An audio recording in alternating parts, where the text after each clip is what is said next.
Hola Chuya Pensadores, ¿cómo están? Bienvenidos al capítulo 9, me parece ya, ¿no? Ya el capítulo 9 porque el anterior fueron en dos partes. Sí, fue un capítulo doble de Hayek, súper interesante, más bien vayan a verlo para que entiendan un poquito cuál es nuestro pensamiento crítico y de dónde van a provenir las críticas que le vamos a realizar hoy a Marx y al marxismo en sí.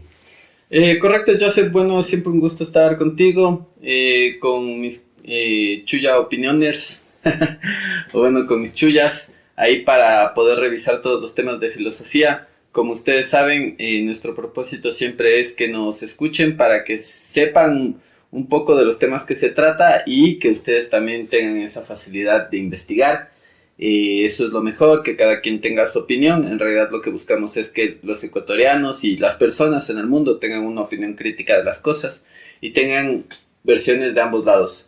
Entonces, ahorita vamos a tratar sobre el marxismo. Justamente vamos a hablar de Karl Marx primero. Bueno, ¿quién era Karl Marx? Era un sociólogo que tenía un buen amigo llamado Engels.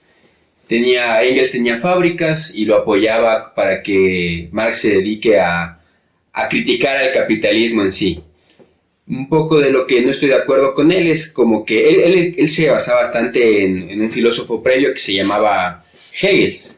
Hegel lo que planteaba es que todo era un proceso social continuo, ¿no? Entonces, si veníamos primero de las comunidades del Neolítico, después fue el tema de los reinos, el tema feudal, bueno, no sé, primero fue el esclavismo, después el tema feudal y después llegó el capitalismo. Entonces él decía que tenía que llegar a algo que sea espectacular, que va a ser como que lo último en el desarrollo social, que es es el fin por el cual él estaba trabajando. Un poco arrogante de su parte pensar que él iba a ser el que desarrolle este fin.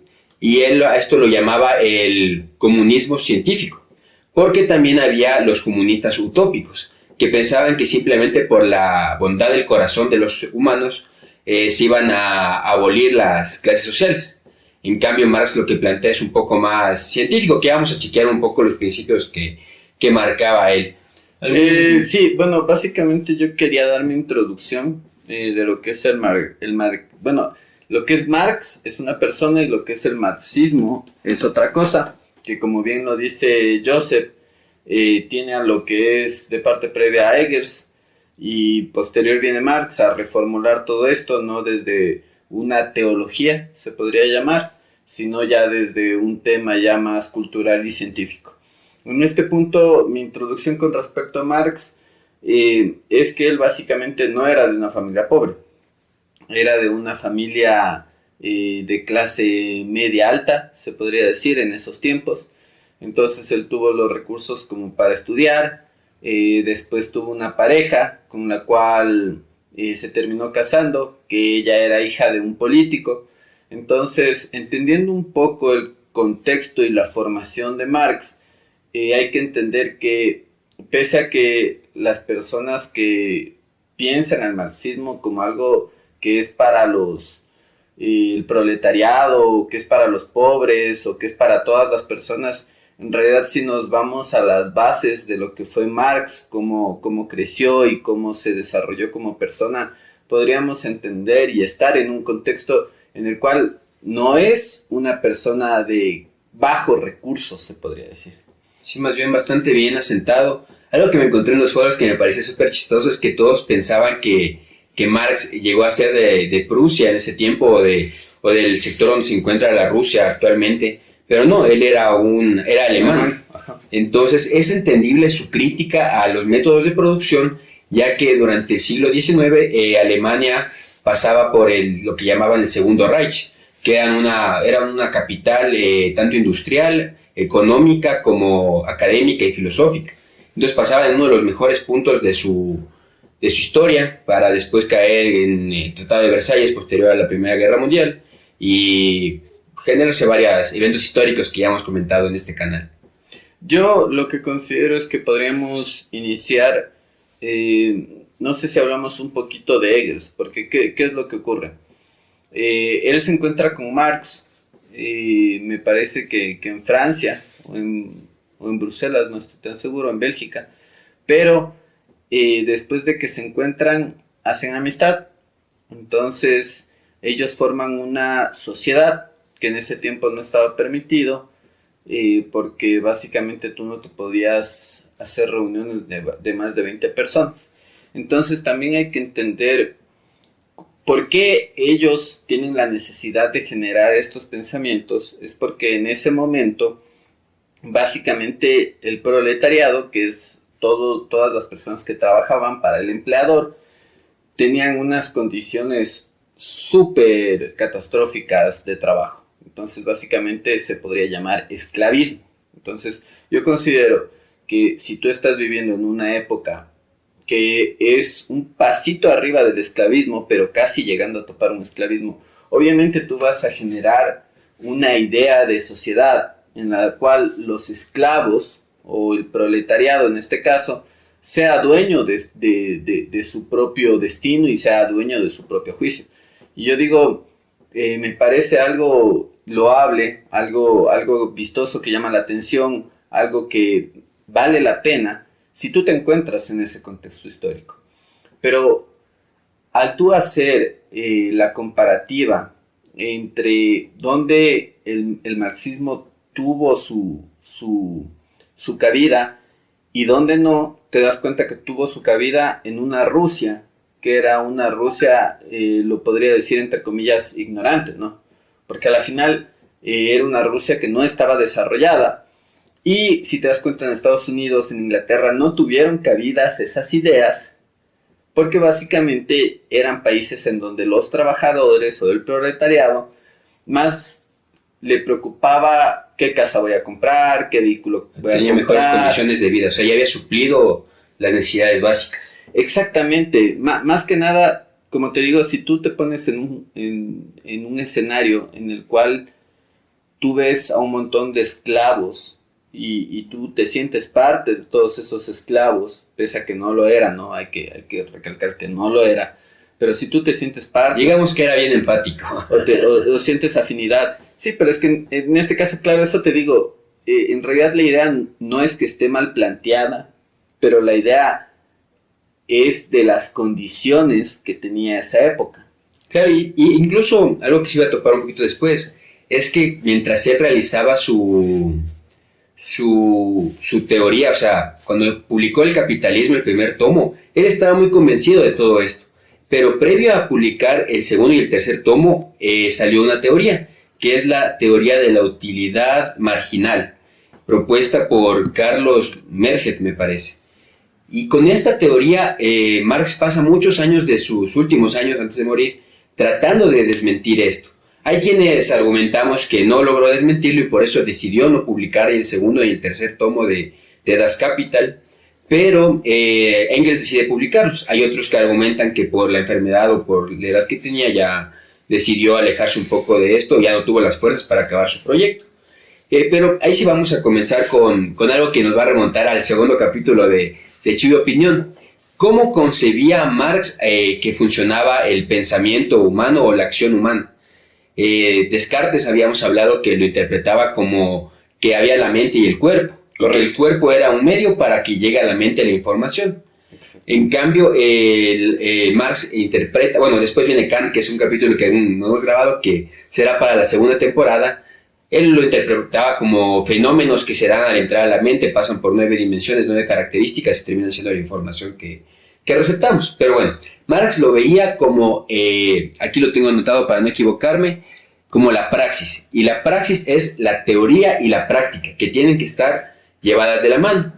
A lo largo de toda o sea, ¿por qué él piensa que está mal el capitalismo? Porque él dice, los burgueses son personas que tienen los medios de producción y el proletariado son personas que tienen fuerza de trabajo. Al no tener medio de producción, el proletariado vende su fuerza de trabajo para el burgués que tiene los medios de producción. Al pasar esto se genera la utilidad, la plusvalía, pero de la plusvalía no se va directo al trabajador, sino que según él, se daba lo mínimo para que el trabajador pueda venir a trabajar al siguiente día, pero no se daba suficiente para que éste pueda seguir. Entonces, ahí es lo que estaba, para él era injusto.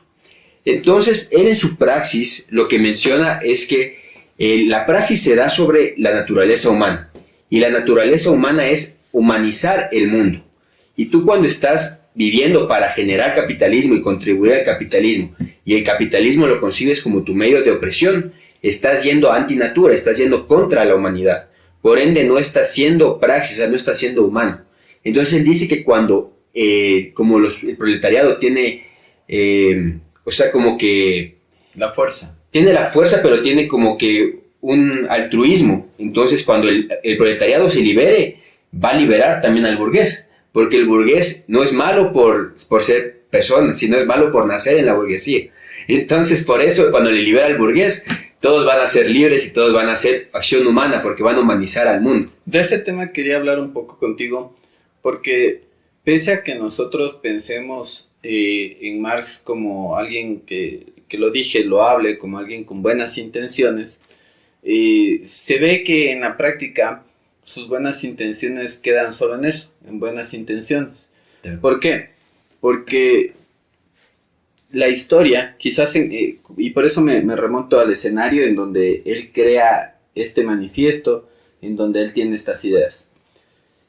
En ese contexto se ve bien que tú tengas el pensamiento de que todos juntos como que se liberen de los grilletes, por eso hablaba de la esclavitud, de los grilletes mentales, y entiendan que ellos son la fuerza de producción del empresario. Ahora bien, tú al trasladarlo a un contexto real, lo que ocurre es que básicamente tú no vas a tener una democracia. ¿Por qué no vas a tener una democracia? Que es justo lo que él también dice dentro del manifiesto, que ataca al capitalismo porque ahí solo los poderosos pueden elegir, pero tú tampoco vas a tener una democracia dentro de un marxismo, de un comunismo, de un socialismo, porque básicamente ahí ya no va a ser una persona sino un partido o un grupo de poder.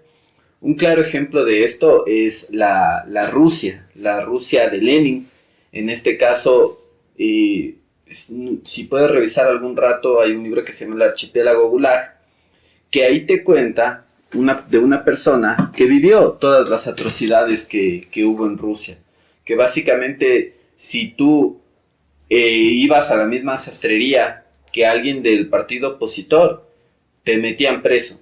Si tú decías, no, pero yo no hice nada, te decían, firma esta carta en donde tú estás diciendo que estás en contra del gobierno de Lenin. Y tú decías, yo no estoy en contra del gobierno de Lenin. Bueno, si no firmas, no sabemos qué le pueda pasar a tu esposa. Y tú decías, no voy a firmar. Ellos llevaban a tu esposa y a tus hijos, en caso de que los tuvieses, los ponían en otra habitación y te decían, mira, levántate, si puedes ver, ahí está tu esposa y tus hijos. Si no firmas este papel en donde dices que tú estás en contra del gobierno de Lenin, simplemente ellas van presas o ellos van presos, tú vas preso y básicamente tu familia se queda en la cárcel. Entonces ahí las personas eran forzadas a firmar documentos en donde aceptaban estar en contra del régimen actual. Entonces tú tienes esta postura que es de Karl Marx, que él lo que quiere es que básicamente la gente deje de ser tan sanguinaria y tan desgraciada, se podría decir, para explotar a otras personas.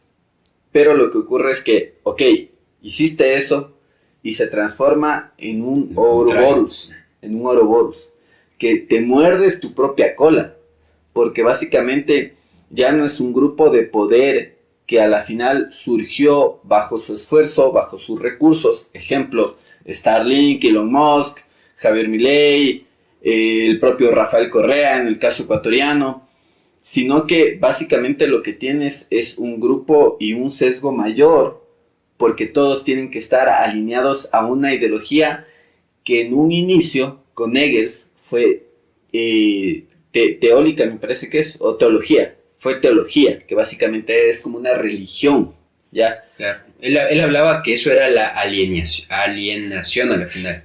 Él decía que principalmente, bueno, vamos a pasar un poco, déjame acabar primero la idea de la praxis para darte el dato que quiero darte con eso. Prácticamente, él decía que la praxis del capitalismo estaba mal, por una sola razón, que el proletariado no podía aspirar a nada más o seguir con su condición de proletariado, o en base a lo que le pagan ahorrar y convertirse en opresor. Entonces él era parte de este sistema de explotación. Y por eso Marx dice la siguiente frase: tu vida no es algo tuyo, algo individual, sino que está limitada por la sociedad misma, que está limitada por la capacidad transformadora de la praxis en función del trabajo. Y ahí es cuando entra en cambio este concepto que es súper importante por Marx, que es el materialismo histórico. ¿Por qué es importante resaltar que él era un materialista? Porque por eso entendemos mucho de por qué se va contra la religión como fuente de valores y piensa que la sociedad tiene que tener sus propios valores, y después dirá que el Estado es el que tiene que dotar de valores a la sociedad, ni siquiera a la familia, sino el Estado tiene que decirte qué valores tienes que tener. Porque los materialistas piensan que solo lo material es lo que tiene valor y lo inmaterial es algo que no podemos ver, entonces lo descartan por completo. Quiera decirse Dios, quiera decirse universo, quiera decirse todo lo que pueda trascender. En este caso, un poquito tu opinión, Joseph. ¿Tú qué opinas de esto que acabas de decir? Primero, de la postulación de Karl Marx, que el proletario no puede aspirar a más. Y segundo, lo que opinas de este último texto en el que dice que él era un materialista. Ya, verás, cuando Karl Marx menciona que no puedes ir a nada más, es porque él tiene una concepción súper interesante de cómo funciona la historia, ¿no? Él decía que el capitalismo es peor que el esclavismo y que el capitalismo es peor que el feudo. ¿Por qué? Porque yo la verdad no entiendo cómo llega a esta conclusión, para mí es un poco irrisorio. Pero yo te digo algo, yo creo que llega a esa conclusión porque en el escenario que él estaba viviendo, que entre comillas ya no había esclavitud, seguía habiendo esclavitud. Entonces por eso él dice que era peor que la esclavitud, porque contentabas al esclavo, que en este caso asumo y tenía condiciones súper bajas y súper paupérrimas en el trabajo, lo contentaste y por eso el esclavo ya ni siquiera quiere rebelarse. Entonces, claro, viéndolo desde ese contexto, ¿ya te hace algo de lógica o en realidad no? O sea, más que nada es la explicación que le da. Ponte, él decía que el capitalismo es peor que el feudo, porque decía, bueno, en el feudalismo tienes tu señor feudal y tienes tus siervos, ¿no? Explicamos bien el tema de los siervos y cómo se terminan incluyendo en el socialismo con Hayek, vayan a verlo. Pero entonces decía, bueno, tú tenías tu porción de tierra que era el señor feudal, pero te lo daban para ti. Correcto. Pero a la final tú tienes que trabajar 2 días a la semana para darle el fruto de tu trabajo al señor feudal, y el resto de días tú producías en base para ti, y creo que podías llegar hasta comerciar dependiendo de lo que pasaba. Entonces, a mí me parece que es algo similar, simplemente que no tienes que comercializar con productos que estás obligado a sembrar en esa tierra, sino que te pagan en base a lo que es en la fábrica, y tú con el fruto de tu trabajo, que es tu dinero, puedes hacer algunas cosas. Claro que es lo que hablábamos de otra vez, que es necesario un proceso de aprendizaje. Ese tema de cómo se va regulando el mercado. Y mira lo loco de la época actual, que ahora varios influencers, chicas que están en OnlyFans, ni siquiera tienen que pasar por un proceso de aprendizaje. Simplemente llegaron a tener gran cantidad de capital a través de una acción puntual que hicieron. Por ejemplo, el chico que se volvió viral, el negrito que se volvió viral haciendo así. Entonces, básicamente, imagínate que ellos hayan vivido en la época de Karl Marx. Dirían, esto es una completa idea absurda. Y por eso digo que traerlo a la época actual es algo súper absurdo. Ya vamos a ir más adelante a eso, porque sí está ahora en este momento, mientras estamos hablando, las ideas de Karl Marx siguieron a través de Lenin, que bueno, las modificó un poco, pero siguieron. Y después se distribuyeron a través del occidente, sí. Llegaron a América porque se dieron cuenta que también básicamente lo que decía Karl Marx es que hay una casa, ¿no? Entonces, imagínense una casa donde el primer piso es la sociedad y el segundo piso es la economía. Entonces dijeron, bueno, entonces primero lo que tenemos que hacer es cambiar la economía, ¿ya? Y después cambiar la sociedad, porque si la superestructura le llamaba él. Exactamente. Entonces Lenin lo que entendió fue que cambiando la sociedad se cambiaba la economía. Y lo hizo. Sí, y ahora es súper más, ahora el enfoque es literalmente el enfoque cultural, el enfoque teológico, es todas las superestructuras, es el método de ataque por el cual llegas a la economía.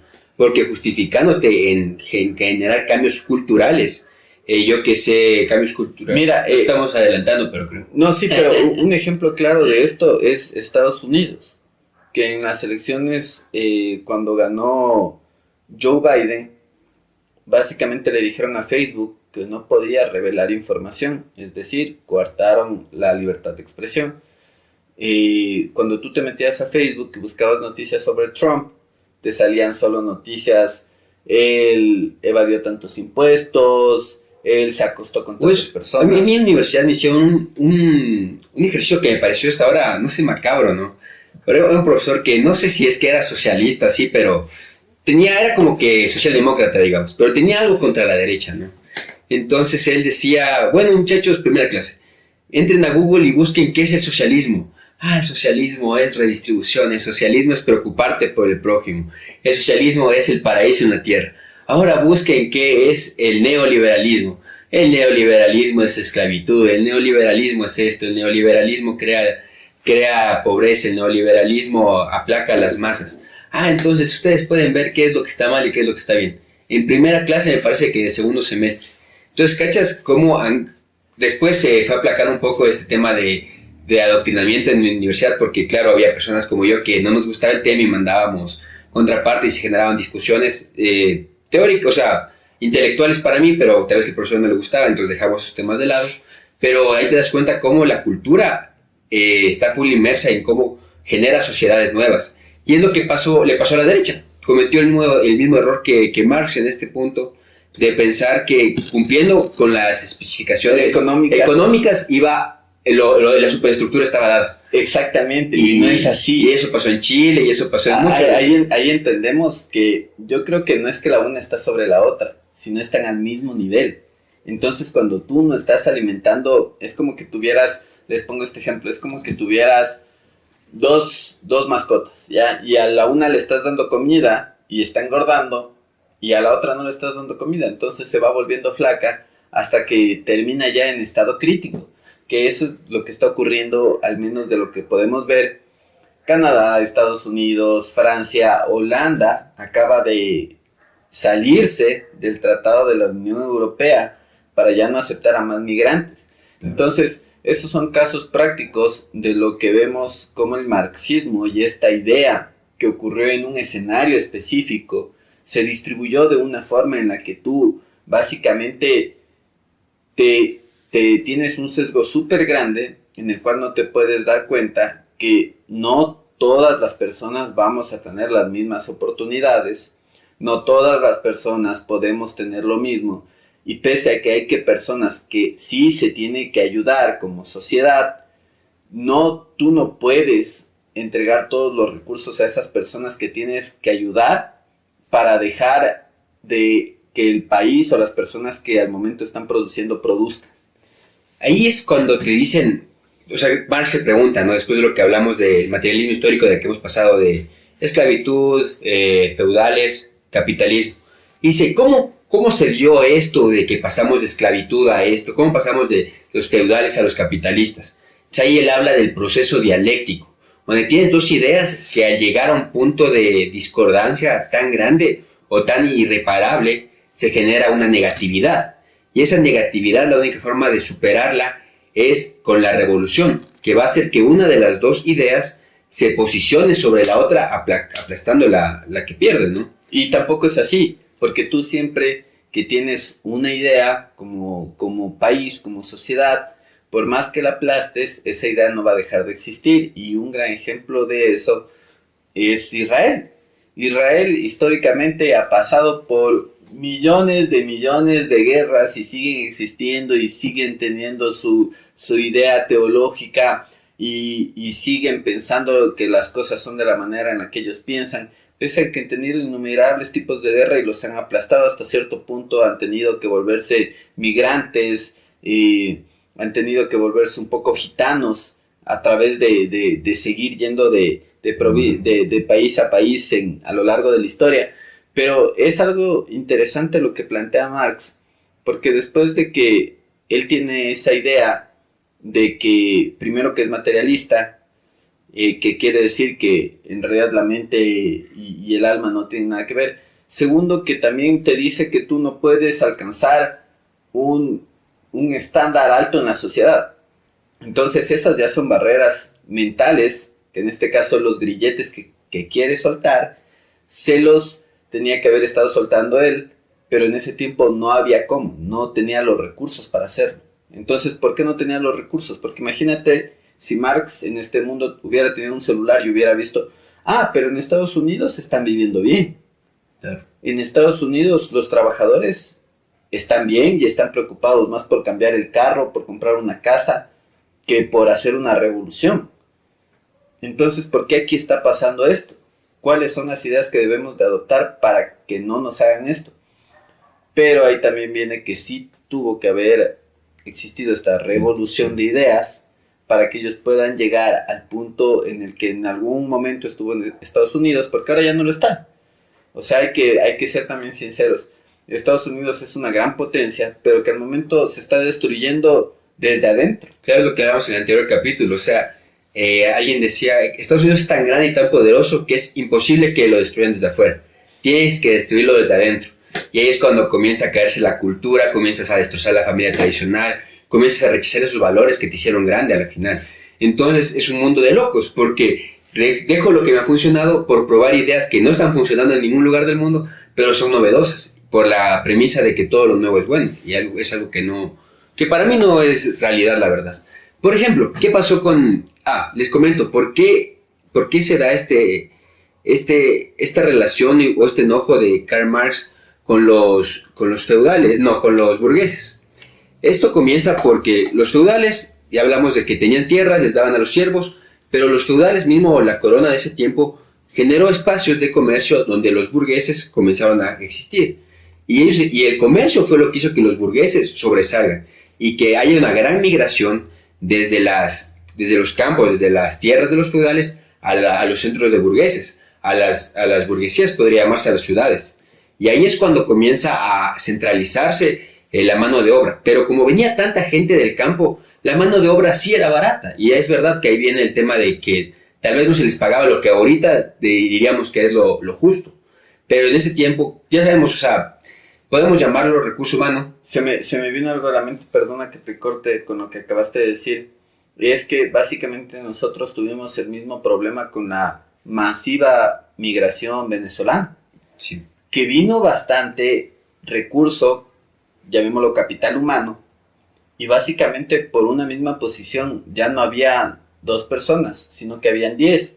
Y de las 10, las 2 personas que estuvieron aquí antes pensaban cobrar tanto de salario, pero el venezolano vino y dijo, no, ¿sabes qué? A mí págame la mitad, págame un cuarto. Exacto. O sea, yo con que tenga trabajo soy feliz. Que en ese caso lo que sí hay que sacar de Marx es que decía no te conformes, ¿no? Pero ese no conformismo, llevarlo a una institución ya gubernamental, llevándolo a una idea de liderar un país, lo que te está diciendo básicamente es confórmate, y eso es lo loco, ¿no? Que básicamente las ideas que tiene él son capitalistas, por más que tú no lo quieras ver, son capitalistas en un mundo de esclavitud. Pero tú sales de ese mundo de esclavitud y con lo que te encuentras es con una revolución de los esclavos o proletaria o de los trabajadores, que el fin que tiene es básicamente crear pobreza, porque tú no puedes crear riqueza a través de que todos tengan lo mismo todo el tiempo. Exacto. Por ejemplo, ahí es lo que se podría criticar o comparar con el presente. En ese tiempo había muy pocas industrias, o sea, había la textil, o sea, cosas muy puntuales llegaron a ser industria en ese tiempo. Comparado con lo que tenemos ahorita, que si en ese tiempo se producían 10 cosas en industria, hoy se producen 10 millones de esas cosas en industria. Entonces ahora tenemos una demanda de verdad, pero ¿por qué? Por la gente, ahí es lo que entraba el comercio, por el comercio, pero una demanda real por trabajadores especializados. Exacto. Que entra la especialización un poco de Adam Smith, ¿no? Entonces, con eso te das cuenta que si yo soy un muy buen trabajador y destaco en mi industria, pero en la industria ya necesitan a alguien como yo y me ofrecen pagarme más, probablemente yo me vaya para allá. Entonces comienzan a pelearse por los elementos que sean destacados y de los que no hay abundancia.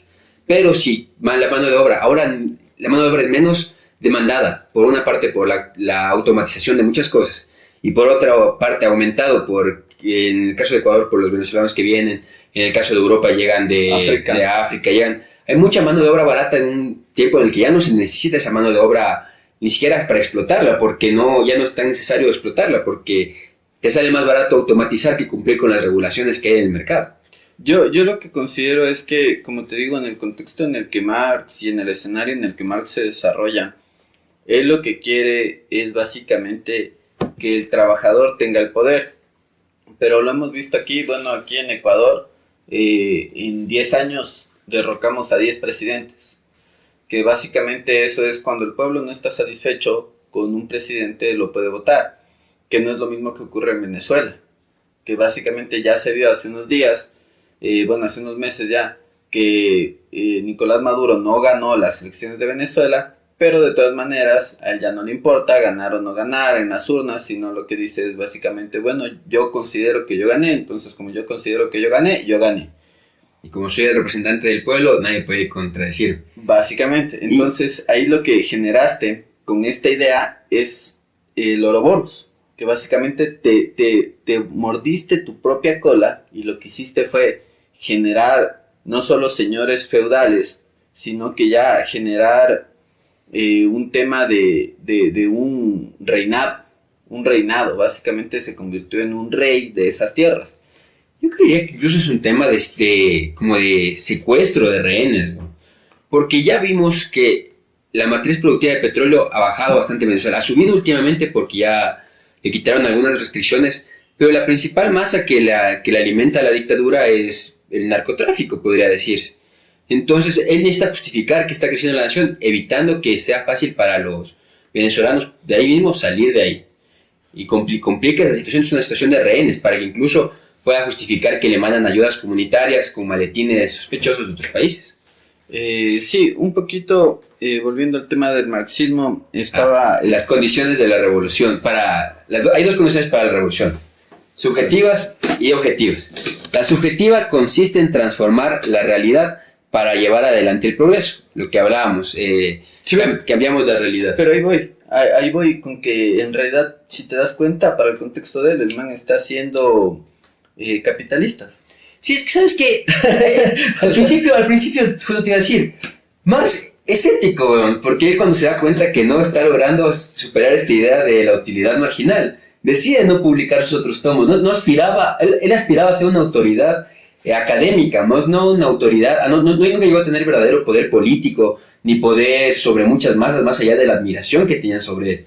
Pero cuando llega Lenin es que llega la parte como trastornada. Turbia. Es como cuando ves una película y dices, está todo bien, pero después te dice, pero ese actor era el asesino. Y tú no cachaste eso y después dices, chuta, y te cuentan la misma película, pero desde otro punto de vista, pero para la función de lo que le conviene al que te está contando ese otro punto de vista, que es lo que hizo Lenin. Porque al final, Karl fue teórico. Parece que él dijo que la praxis era teórica, práctica. Él solo fue teórico, y quien lo llevó a la práctica fue Lenin, y lo malversó de todas las maneras posibles para llegar a su objetivo, ¿no? Y ahí es lo que les digo, que vayan e investiguen sobre el libro que se llama Archipiélago Gulag. Ahí están todas las innumerables matanzas que no solo tuvo Lenin, sino los gobiernos posteriores, hasta los últimos gobiernos, que podríamos decir hasta 2000, 2002, que se permitió este redactor y escritor realizar estos tomos en donde te cuenta la realidad de la Rusia, ¿no?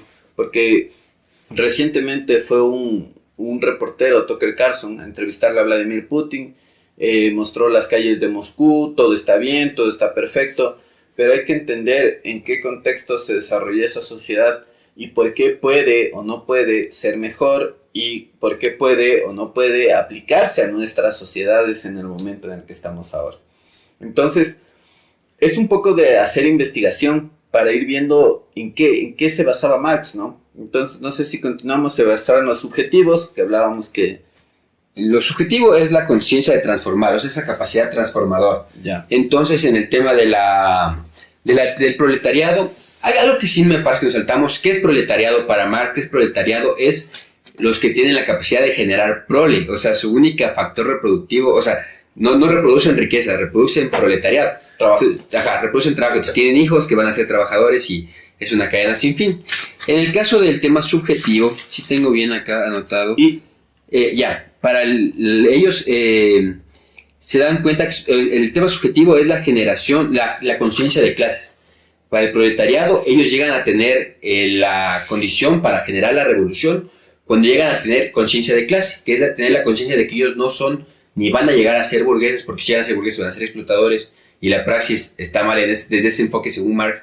Entonces, cuando llegan a tener esa conciencia, están listos para armar la revolución, para votar ese sistema que los está oprimiendo. ahora yo te digo, en realidad sí tiene cierta verdad este tema subjetivo, porque obviamente cuando tú no tienes riqueza, tú lo que quieres es tener riqueza.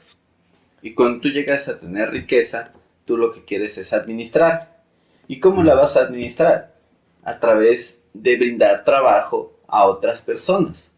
Y no es que tú estás en una situación de privilegio solo porque naciste en cuna de oro. Un ejemplo, Donald Trump le llegó de parte del Papa $1 millón. Hay gente en la lotería que ha ganado $1 millón y se los ha gastado. Sí, la condición del burgués, ahorita que aclaramos el proletariado, el burgués, según Marx, es aquel que compra una mercancía con el fin de venderla más cara, o sea, de multiplicar La riqueza. La riqueza, exacto. Entonces, por eso, al final, podría decirse que el capitalismo sí es la que multiplica la riqueza, ¿no? A diferencia del socialismo, que la reparte, o sea, no se hace más grande el pastel. Pero ahí vuelvo al tema de que él entendía que el capital multiplicado producía riqueza, pero él estaba sesgado por el escenario en el que estaba y pensaba que alguien del proletariado nunca iba a poder dejar ese círculo vicioso en el que se convertía burgués, en el que explotaba al proletariado y volvía a ese ciclo. Pero es un tema de que tú no puedes evitar ese ciclo porque lamentablemente tú no puedes ser Dios. Tú no puedes controlar a todas las personas ni a lo que ellos quieren hacer. Te pongo un ejemplo. Si tú dices, yo quiero que mi hermano, que mi hijo, que mi padre sea el mejor pintor, pero ellos no tienen las ganas o la capacidad para ser los mejores en una actividad, por más que tú quieras que ellos sean los mejores, no van a ser los mejores. Igual manera, justo es lo que me parece que se jala en el tema de la concepción. Porque ya, parte subjetiva, yo creo que tú y yo estamos de acuerdo que si ya generas la conciencia de clase, yo sepas que soy clase media, me considero en este punto. Soy clase media, pero yo quiero aspirar ¿a dónde? A ser clase alta. Entonces, ¿qué tengo que hacer para ser clase alta? No a quién tengo que votar para ser clase alta. Es la concepción, ¿me cachas? Entonces, cuando caigo en conciencia de quién soy, dónde estoy, y lo que tengo que hacer para llegar a donde quiero, porque también puede ser muy válido, no quiero salir de clase media y lo que tengo que hacer es mantenerme en el trabajo en el que estoy, gastar con la misma forma en la que gasto, pero si quiero subir una de dos, o me consigo mejor trabajo y gasto igual que ahorita, o gasto menos que ahorita y me quedo en el mismo trabajo y con el ahorro lo invierto y soy un burgués que invierte para adquirir más renta. Básicamente lo que planteas es súper real, porque a la final, como no todas las personas van a querer sobresalir o van a querer hacer ciertas actividades, lo que ocurre es que ciertas personas van a sobresalir más que otras. ¿Ya? Exacto. En este punto tú siempre vas a tener una cadena en donde el que tiene recursos brinda trabajo y recursos a las personas y esas personas tienen o bien la capacidad de salir de ahí o bien quedarse ahí.